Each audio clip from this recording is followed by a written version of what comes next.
चलिए आज दुनिया की सबसे पुरानी और रहस्यमयी पहेलियों में से एक की तह तक चलते हैं। Bermuda triangle. क्या यह वाकई एक अनसुलझा रहस्य है या सिर्फ एक मिथक? आइए मिलकर पता लगाते हैं। दशकों से अटलांटिक महासागर के एक खास इलाके पर न जाने कितने ही जहाज़ों और हवाई जहाज़ों के अजीब तरह से गायब होने का इल्ज़ाम लगता रहा है। लेकिन क्या वाकई वहां कुछ ऐसा छुपा है जिससे डरने की ज़रूरत है? अच्छा, इस कहानी को समझने के लिए सबसे पहले ये जानना जरूरी है कि हम बात कहाँ की कर रहे हैं और ये इलाका जिसे डेविल्स ट्रायंगल भी कहा जाता है, आखिर इतना बदनाम हुआ कैसे? तो वो क्या चीज़ है जिसने 70 साल से भी ज्यादा हमारी सोच को जकड़ रखा है? ये सब शुरू होता है कुछ ऐसी घटनाओं से जो किसी के भी रोंगटे खड़े कर दें। लेकिन कोई भी मिथक कहानियों के बिना तो अधूरा होता है ना? और बरमूडा ट्रायंगल के पास कुछ ऐसी खौफनाक कहानियां हैं जो आपको सोचने पर मजबूर कर देंगी। जरा सोचिए, 1872 का मैरी सेलेस्ट। ये जहाज समंदर में तैरता मिला, खाने की मेज सजी हुई थी, पर जहाज पर एक भी इंसान नहीं। आखिर वो सब गए तो गए कहां? और ये कोई इकलौती घटना नहीं थी। सदियों से एक अजीब सा पैटर्न बन रहा था। क्रिस्टोफर कोलंबस के जमाने से लेकर जब उन्होंने कंपस के खराब होने की बात कही थी, पूरे के पूरे जहाज़ों के गायब होने तक, ऐसा लग रहा था मानो कोई भी तर्क इसे समझा ही नहीं सकता। लेकिन शायद कोई भी किस्सा फ्लाइट 19 जितना मशहूर नहीं है। एक ऐसी कहानी जिसने इस लेजेंड को हमेशा के लिए हमारे जहन में बिठा दिया। सोचिए उस पल के बारे में। एक experienced flight leader lieutenant Charles Taylor और उनके सारे इंस्ट्रूमेंट्स एक साथ धोखा दे जाते हैं। वो पूरी तरह से खो जाते हैं। उस वक्त के डर की कल्पना करना भी मुश्किल है। तो जाहिर है एक रेस्क्यू मिशन लॉन्च किया गया।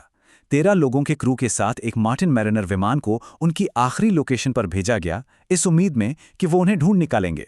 लेकिन वो रेस्क्यू प्लेन भी कभी वापस नहीं आया। मतलब एक ही दिन में 6 प्लेन और 27 लोग बिना किसी निशान के गायब। सवाल तो बनता है, आखिर हो क्या रहा था वहां? अब इन सब डरावनी कहानियों को सुनकर यह समझना आसान है कि ये मिथक इतना बड़ा कैसे बना।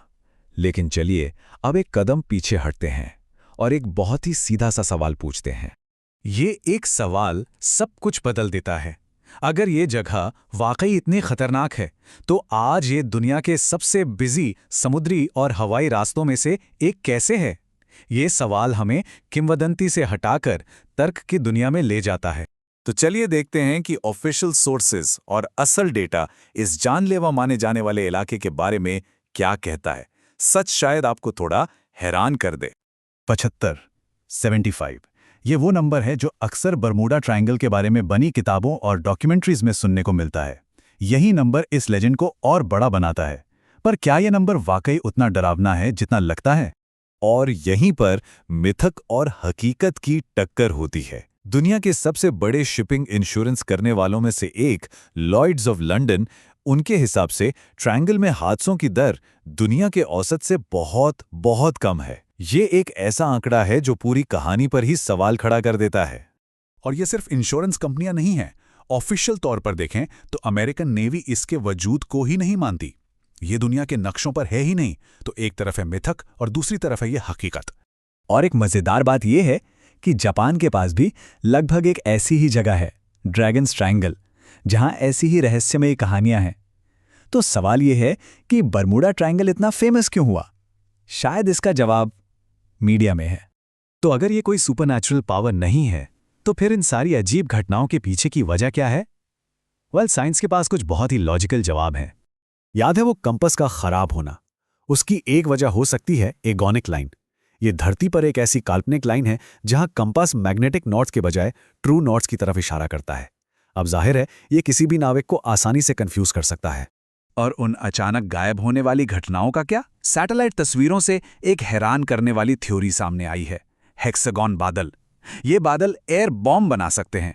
मतलब हवा के ऐसे जोरदार झोंके जो 175 मील प्रति घंटे से भी ज्यादा तेज हों। इतने में तो कोई भी प्लेन एक झटके में नीचे आ सकता है। तो जब आप इन सब चीजों को एक साथ रखते हैं, जियोमैग्नेटिक गड़बड़ियां, अजीब और खतरनाक मौसम और ऊपर से इस बिजी इलाके में होने वाली इंसानी गलतियां, तो ये रहस्य नहीं रह जाता। ये कोई एक ताकत नहीं बल्कि कई चीजों का एक साथ होना है। तो ठीक है, अगर इन सभी चीज़ों के लिए लॉजिकल वजह मौजूद हैं, तो फिर बर्मुडा ट्रायंगल का मिथक आज भी इतना मजबूत क्यों है? हम एक अच्छी कहानी को इतना पसंद क्यों करते हैं? सच तो ये है कि एक अच्छा रहस्य बिकता है।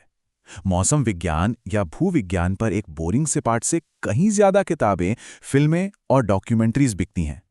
हम इंसानों को वो कहानियां पसंद आती हैं जो हमारी कल्पना को उड़ान दें, भले ही असलियत उतनी रोमांचक ना हो। और आखिर में बर्मुडा ट्रायंगल की कहानी हमें दुनिया के बारे में उतना नहीं बताती जितना खुद हमारे बारे में बताती है। ये हमें इस सवाल के साथ छोड़ जाती है कि हम किन कहानियों पर यकीन करना चुनते हैं और क्यों।